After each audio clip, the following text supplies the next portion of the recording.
rent free. Rent free. Rent free. Lives in your head rent free. Rent free. Rent free. Rent free. Lives in your head rent free. Yo, what's up, everybody? This is your main man, Tech Supreme, back with another episode of Rent Free with Tech Supreme. Mike is doing all kinds of things. Stand still. All right, cool. So, welcome back to episode 39 of Rent Free with Tech Supreme. I hope this podcast episode finds you well. This podcast is always sponsored by my company, It's All Cap. You already know what it is. www.itsallcap.com for all of your cool St. Louis styled hats and also embroidery services. This is our black on black It's All Cap signature logo hat. You know, I had to get the fresh ball joint going. All right, let's get into it. Let's get into the episode. I don't remember if I missed an episode last week or not. Not quite sure. But either way it goes, we're here. This has been one of those weeks. One of those weeks, man. Like, it's been kind of crazy, kind of stressful. A lot of business stuff I had to take care of, which, let me fix my camera real quick. If you, you know, it's funny because you have like people who are like, oh, you need to invest your money in LLCs and this and that. They don't understand the big scope of owning your own business. It is not easy work. It is hard work. And it's beyond, I'll be honest with you, the easiest part about having a business is setting up your LLC. So when people are like, you need to invest your money and set up an LLC, take it with a grain of salt. The hard part is the actual business license, and then any other specified licenses you need. I particularly need manufacturing license. I am really good at graphics and really good at teaching myself how to do certain things. I taught myself embroidery. I'm not a master embroiderer by any stretch of the imagination, but I can embroider some shit now, which is a skill that I never had until I, jumped off the porch and started doing it. But paperwork is not my forte. It's not fun for me. I don't enjoy it at all. I suck at it. So with all that mountain of paperwork that I did in front of me and all the taxes and stuff, it was just a lot for me. It was able to get through. There was a wonderful lady at the license collector office who kind of she sent me an email that said, this is what you need. I don't know if they do it for everybody, but they probably do. But she was like, this is what you need. I need you in order to get current, get right. She was just super dope, super helpful. Even the guy upstairs on the fourth floor, I had to go to the fourth floor for something. Cause you need to go to this apartment, but then you didn't know you need this from this department, all that stuff. He was cool. I did have a freak out moment because when I sat down and I handed him the paperwork that they were giving to me on the first floor of City Hall, he starts going into you have, this amount and this and you're back a lot. And actually there's 2 active warrants for you. And I'm like, whoa, what? And he keeps going for 5 more minutes. And I'm like, yo, that's odd. Yo, there should not be anything like that on there. I don't even have employees. It's just me. There is no payroll. Here's my this, here's my that. And he was like, well, man, it says you got these warrants and yada, yada, yada. And yeah, man. And then he names the name of a business. And I'm like, who the fuck is that? And he's like, wait, that's not you? I'm like, no.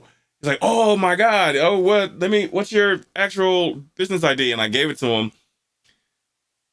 Almost gave your boy a heart attack. Listen, I am anti-jail to the fullest. I don't commit crimes. I never have. I never will.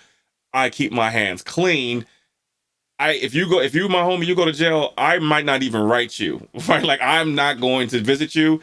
I don't fuck with jails at all. Ever. Never will. So when he said that, I really started thinking dog, is this man finna call security and get me up out of here? Am I gonna be, and it's Friday? Or it's Thursday, so ain't no telling if I'm gonna see a judge or I'm gonna be here the weekend. I'm like, this is crazy. Just because business is not even that good to be putting me in jail for. I can't create that much money that you'd be like, let's get this nigga in jail. Pardon my French. So crazy times, but we got through it. It took me all day yesterday. I had to come home, take a nap afterwards. I was fried, bro. I'm glad it's over. I'm glad it's behind me. I'm glad my business is back current. The sad thing is, because of lack of knowledge on my part, I have to do this again in a few months. But at least I have an understanding. I have contacts in the office now, so it should be a lot better going forward. doing this process. But that it was absolutely crazy. The don't listen to anyone who says invest in an LLC. Like that's the easy part. If you're starting a business, start the LLC or whatever. But like, don't be like, oh yeah, you need to do this. Like, I can't believe you bought shoes. Like, nah. These people only scratch the surface. They don't know the real about like how difficult it is when you start your business. Period. And as someone who started it, I've been fortunate because my first business was my Illustrious Vision company, and that's taken off its own life right when I started. So I've been extremely fortunate. Haven't had to sink a lot of money into marketing promotions. It's been a lot of word of mouth. It's different with It's All Cap. Got to do the things that I'm not used to doing. So it's a good learning experience. I enjoy it. It's it's one of those things. The more you put into it, the more you get out of it. So start a business by all means. Don't let me deter you. But just know, like, paperwork is crazy. That shit crazy. So moving on. You might not know this about me. You probably don't know this about me, but I am heavily involved in my neighborhood. I have been for the last couple of years. I hit this point in my life while I was living here, where I just was not happy here, and it had a lot to do with the city and like the crime in the city and the things that were going on, and moving was not an option, right? Like we just got this house and blah blah blah. We have our roots here. It's not an option. So instead of like falling into that trap of like being like complaining a lot online and being that person, I decided that I was going to get involved. And I don't remember exactly. I think it was a safety meeting that I wanted to go to, but I didn't quite make it, which is hilarious because that was the last safety meeting at the time that they've had until later on in the story. I'll catch you up on that. But I ended up going to like some neighborhood meetings, and they asked for like new members or whatever, and I raised my hand and I was like, hey, I'm a new guy, and I'm kind of interested in getting involved. So the first person to reach out was Brittany. I won't give last names because what's the point, right? She's the event chair. She saw my Twitter. She liked like the bio, and she thought I would be a good fit to help. So I started helping with that, and then I met the president at the time, and he just like, yeah, come on. He just met me, and he was like, yeah, I need you a part of this. And he literally created a position in the board for me to go to board meetings, and like he was so like such an advocate of me being a part of the community, a part of like the neighborhood association. So then I just started working and doing like graphics for the events committee and this and that, and it just moved on. And he ended up being voted, like his tenure was up, like his time as president was up. So the vice president became president, and like it just kind of evolved into like I'm the now secretary of the neighborhood association and the safety chair. And I take a lot of pride in the safety part because that's really what got me really wanting to be a part of the neighborhood association. And the whole last year, I started this last year. Whole last year, I could not get traction for shit. I couldn't get people to show up in meetings. I couldn't get nothing. Like all the initiatives I was trying to do, I couldn't get the ball rolling on, and it was very disheartening. But the first thing I said at the first meeting, which was the first safety meeting that I threw, had like good turnout, like 15 people, and I said, if no one was here, I'd still do this. Like I'm still going to do this, even if no one shows up to these meetings. So that echoed in my head the entire time that I was struggling to get people to come to meetings and blase. So I reached out with the start of the year. I wanted to like kind of cement some things with the safety committee. Let's just get the ball rolling and see what happens. So I ended up meeting with a Soulard, which is the next neighborhood over, their safety chair, got some really good ideas and really good feedback and gave some insight to them. And then let's kind of started putting a plan in place. And the reason why I brought this up, and the title in my notes is Victories in the Neighborhood, is because I put together with, talking to people who had like, hey, this worked for us, and this, we're trying this here. Like, there's some people in the neighborhood was already kind of on this time. We created a network that everyone who had, like, basically everyone in certain zones, like I broke the neighborhood down into zones, they communicate in a chat for crime, safety, but also like just to like bond and get to know your neighbors. And it's been working. We're only in like week 2. It's been constantly getting new members added. Right now, I'm battling this bot situation, but that's a whole different story. But I'm super happy that it's working, and people seem to be really gravitating towards it. There's a discussion right now about a guy walking in the neighborhood who pointed a gun at a camera in like my zone. So like it's like there's a lot that goes on that we don't know about because we're not talking to our neighbors. That's kind of my point about like safety is literally like there's the way to combat safety is to be aware. And to be aware, you have to talk to your neighbors. And a lot of neighbors, like, it's easy to get into your neighborhood and you're getting your own routine, like you're in your house, like you use your house as your home, and you're just kind of staying in this little bubble. And all I'm asking is people for the sake of, A, you might be able to meet some amazing people who live next to you. You know what I mean? Like, that's one thing. And B, like, you can communicate with each other and like strengthen up the bonds of the neighborhood. And it's your time here. You only get one life. Enjoy it and enjoy the people around you. And like, it just works better for the neighborhood when they're connected. Like, I know Soulard is like super connected. They always have events. They always seem like they're always on the same page. The events pop. The safety, like they have good safety numbers, and they have a couple other things that I'm trying to implement in our neighborhood that I'm envious of, having a lot to do with the budget. But like, it's fun for me. I enjoy it. It's very rewarding, self-rewarding, just to help and just to be a part of something like that's kind of just bigger than you. And I got a homie who he's a lawyer, and he's like, "Yeah, you're gonna be a politician." Like, I can see it. I don't think I could ever be a politician because I don't really like politicians. It's not like I don't like I like them because I meet politicians now. People who are in the political world, like some are fantastic, amazing people, and like they're amazing people. And if they do, like politics need more people like that. I just don't see it for myself. I don't know. It's just not my thing. Now, if my phone rings, I'm gonna just ignore it because it's like I'm getting a lot of spam today.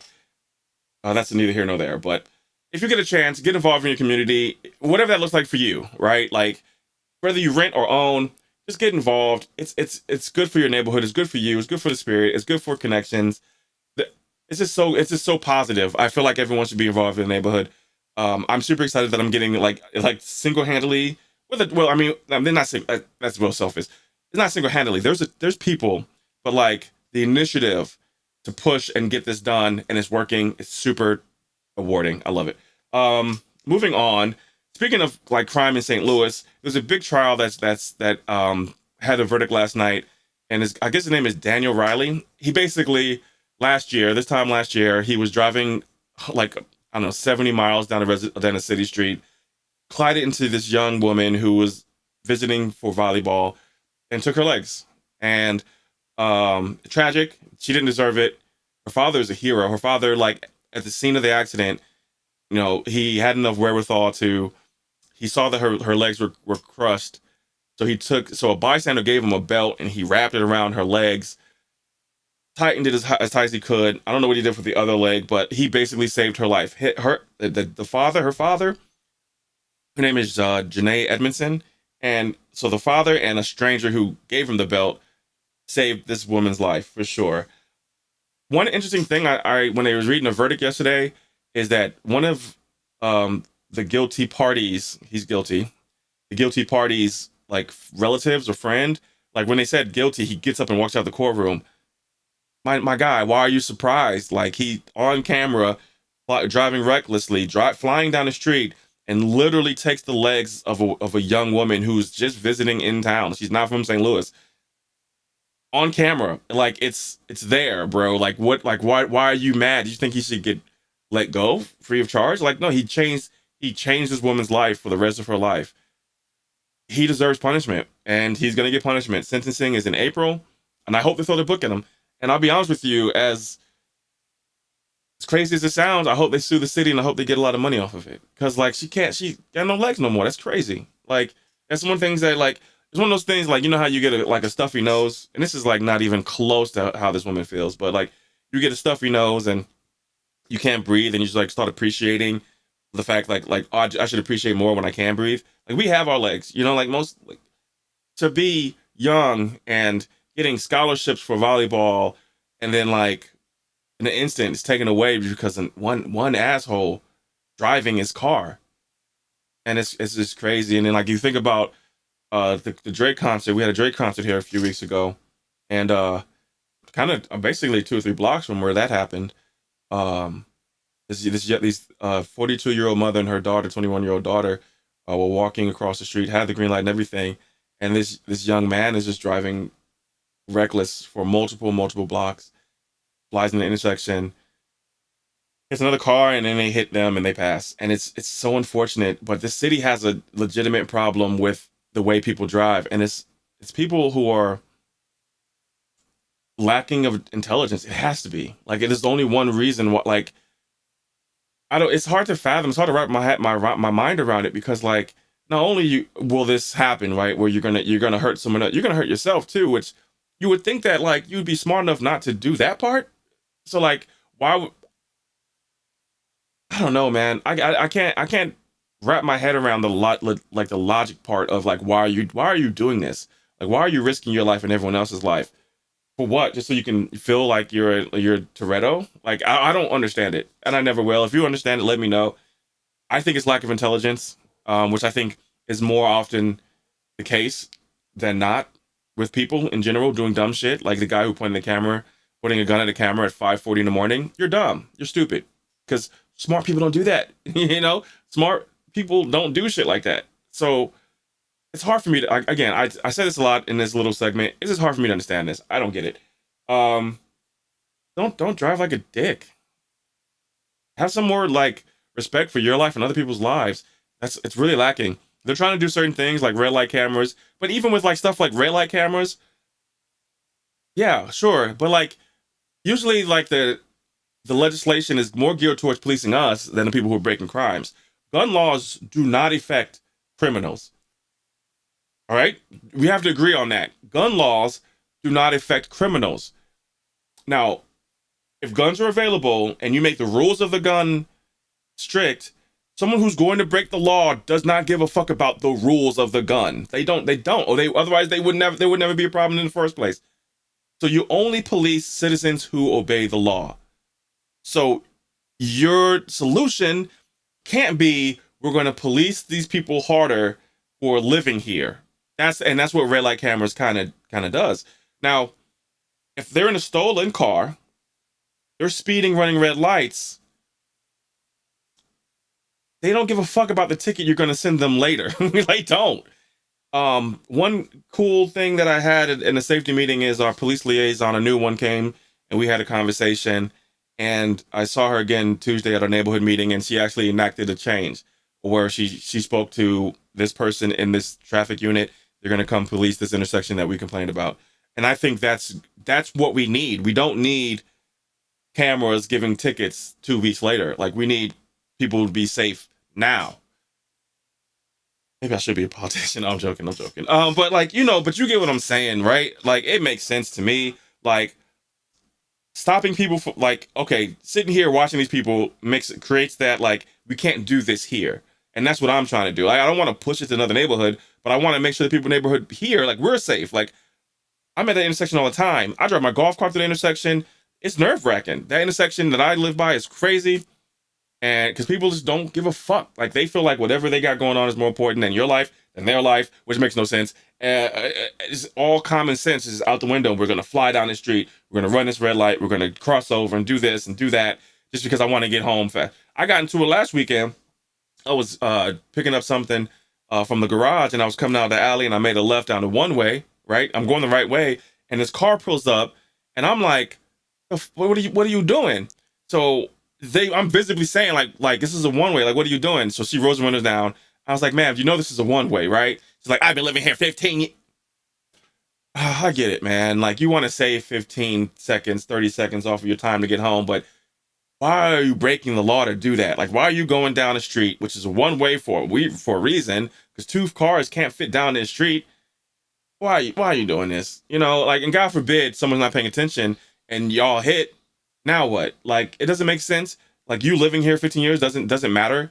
Just be a smart person. And I feel like a lot of these people just don't have it, right? That 30 seconds is not worth it. Go around. But, you're talking to somebody who, like, obviously doesn't have respect for themselves. I can tell by the way she handles herself and the way she talks. Like, you don't have respect for yourself on any level anyway. So what the fuck are you gonna, like, I can't tell you nothing. That's neither here nor there. Let me stop being a hater. Helping strangers who reach out. It was this thing on Twitter where this streamer posted these private conversations where this person was basically like, I'm depressed, I feel suicidal, I don't feel good. And the streamer was like, wow, you should seek therapy. And the person was like, yo, I've tried therapy, this and that. And I'm still so sad and depressed and this. And they're like, yeah, you need to find another therapist. And then they keep going and they keep, but two things, right? One, don't share that conversation. You don't look better. You look like an asshole. Two, if you have an audience of any sort, you owe it to them to, if someone reaches out in their time of need, like they're paying you, like they're literally paying you. They reach out in time of need. I get it. You don't want to be trauma dumped on, but be a good human, be a good person. I remember this guy messaged me, and I met him a few times, but he's from the he's a fan of mine from the music, and he'll tell you I'm one of his favorite producers. And he messaged me one day and said, "Yo, I'm not doing good." I'm like, "Yo, let's talk about it, fam. Like, I don't gotta know you for that. Honestly, like, if someone came up to me like, yo, I'm going through it, I need someone to talk to, I'm gonna do it. I lost a cousin in high school, rest in peace, Brandon, who killed himself, right? And I envied this kid. Like, I envied this kid because he was tall, he was handsome, and when I was in high school, I tried to get the curly hair with the waves on the side. Brandon had that. He was fly. Like, I thought he was the coolest motherfucker in the planet. Like, I really did. And I mean, he was super cool. And then 6 months later, they told me that he killed himself. And I wish we'd have talked about it. Like, I wish everyone, like, who I know who like goes through they can come talk to me, bro. I'll talk. I've been through some shit. I'm 42 years old. I've been through a lot. I'm down to talk. You can trauma dump on me all day long. Like, that simple as that. I should have took that call. You can trauma dump on me all day long, like, flat out. I lost my train of thought 'cause I should have answered that. But be more compassionate, man. Just be a better person, bro. Like, someone reaches out to you, if you have the capacity, like, unless you're battling depression, and even then, just I don't know, I can't speak on that part. But, like, unless you have severe mental health issues yourself, then try to be like, if someone reaches out, just try a little bit. I don't think it's that difficult or that taxing. I got shit going on too. I get stressed too. I get all issues too. But, like, someone reaches out to me, I'm right there, bro. Like, his life is too short, and, like, how would that streamer feel if that person off themselves? And, like, I mean, probably wouldn't care, but I strive to be a better person than that. But yeah, that's what it is. Moving on, there was this video going around where this dude was, like, beating the brakes off his kid in a park, or in a public place, not a park. He was, like, in a restaurant or something. And he was in, like, the sitting area, or he was somewhere public, and he's just wailing on his kid, just spanking the shit out of the kid. Kid couldn't have been 3 or 4. And I find it interesting. I find it great that people, like, now know that, yo, that is abuse. Like, stop beating your kids. Like, that's abuse. You're not teaching them any valuable lesson. Well, where was that energy when we was younger, when we were kids? Not trying to move the goalposts, because it was wrong then, it's wrong now. I do appreciate people now that have that thought, like, yo, that's not how, if you can't talk to your kids, then you got a whole issue.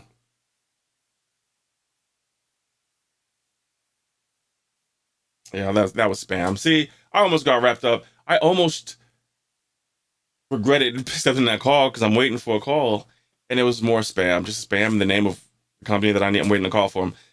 These spam calls, they gotta stop.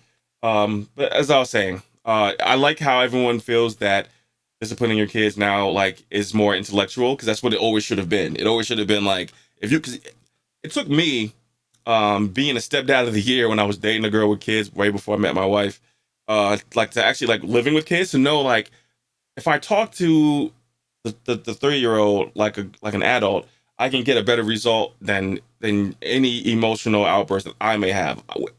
If I keep control, he's gonna keep control. Of course, that may not work with every kid, but at the same time, it has to be a smarter way to deal with that, because what you teach your child is, if I'm mad and you do something wrong, I can put my hands on you. So that when they get older, if they're mad and someone else does something wrong, they're going to put their hands on them, right? Not going to correlate that to relationship abuse, because that's a big thing that's been happening lately. It was a young woman in Florida who just lost her life to her boyfriend, and the signs were there. She talked about it online a lot, about the abuse. Yet she still didn't get away from it. She actually made a tweet right before she passed, before she was unalive, that said, like, if it's not cute if he hits you, you're going to be in this situation if you let those little things go in the beginning, which was, she had very good foresight on that one, unfortunately.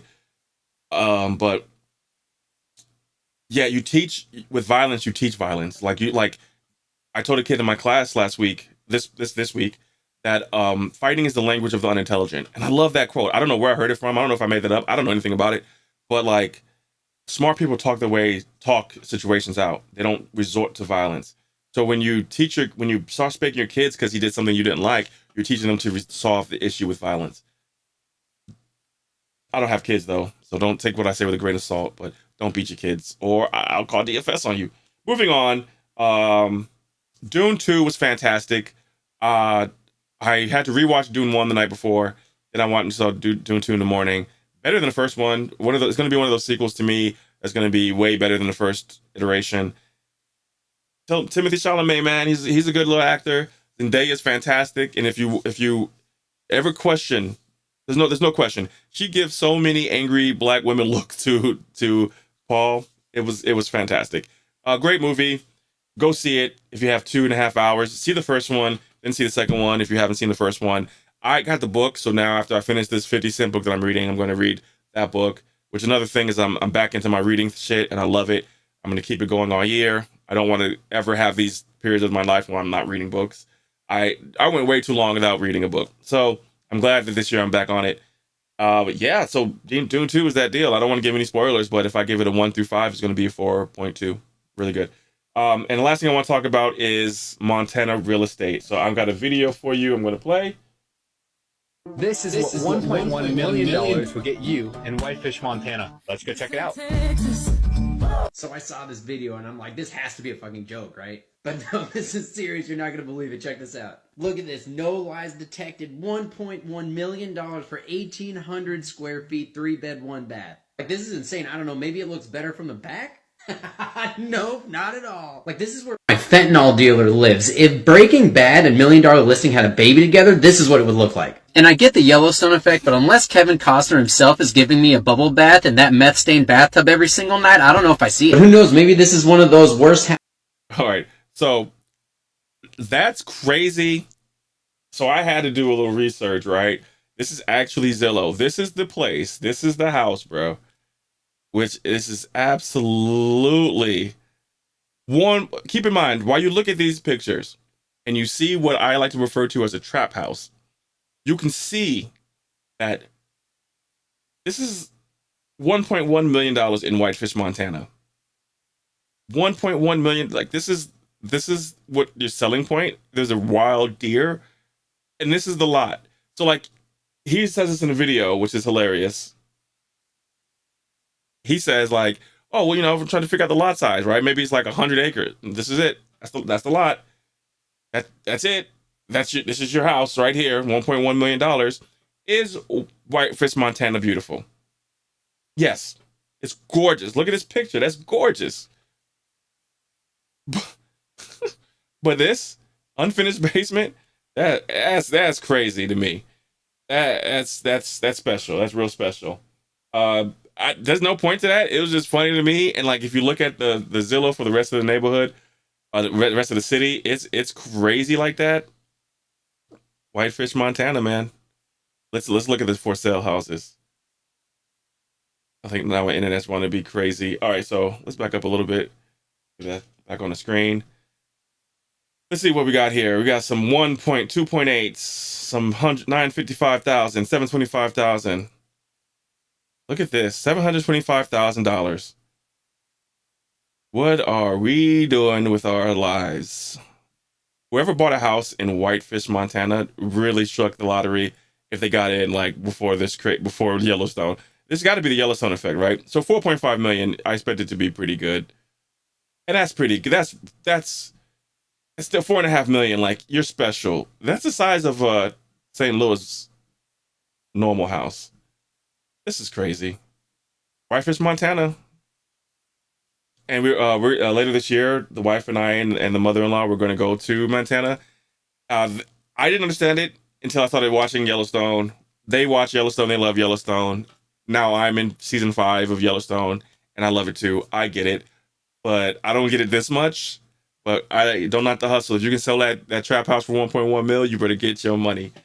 That's the episode today. I hope you enjoyed it. My name is Tech Supreme. This is Rent Free. with me, Tech Supreme. Please like, share, comment, subscribe, do all that stuff that you do. That, you know, if you like the channel, if you like what we do, just, you know, spread it a little bit. That's all that matters. That part is free. So have a good day, have a good weekend, enjoy yourselves, be safe, drive the speed limit, and I will see you guys on the next episode of Rent Free with your boy. Rent free. Peace out. Rent free.